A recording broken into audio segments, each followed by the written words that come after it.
باپ اور بیٹے اور روح القدس کے نام میں آمین۔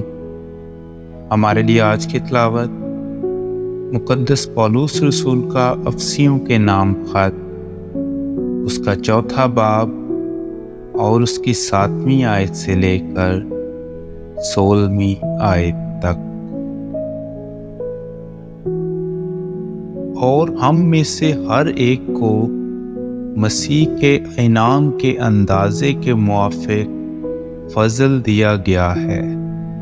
اسی واسطے کہا جاتا ہے کہ وہ بلندی پر چڑھ کر اسیروں کو ساتھ لے گیا اور آدمیوں کو ہدیے دیے۔ بس اس کے چڑھنے سے اس کے سوا اور کیا مراد ہے کہ وہ زمین کے اسفل مقاموں میں اترا بھی تھا۔ جو اترا یہ وہی ہے جو تمام افلاک سے بھی اوپر چڑھ گیا تاکہ سب چیزوں کو معمور کر دے۔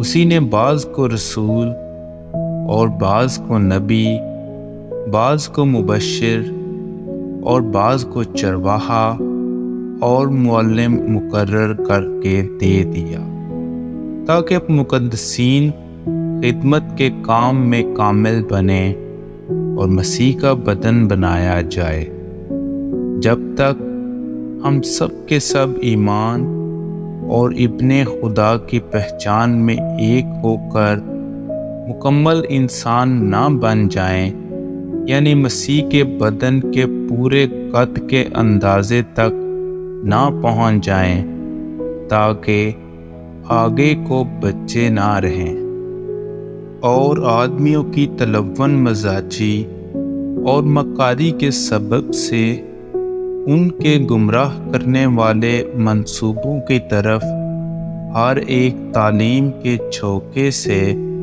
اچھلتے بہتے نہ پھریں، بلکہ محبت میں سچائی پر چل کر اس میں جو سر ہے یعنی مسیح میں ہر طرح سے بڑھتے جائیں۔ اسی سے سارا بدن سب جوڑوں کی مدد سے پیوستہ اور ملحق ہو کر اس تاثیر کے موافق جو بقدر ہر عضو میں ہوتی ہے بدن کو بڑھاتا ہے، تاکہ محبت میں اپنے فائدے کا باعث رہے۔ پاک کلام کے پڑھے اور سنے جانے پر خدا کی برکت ہو۔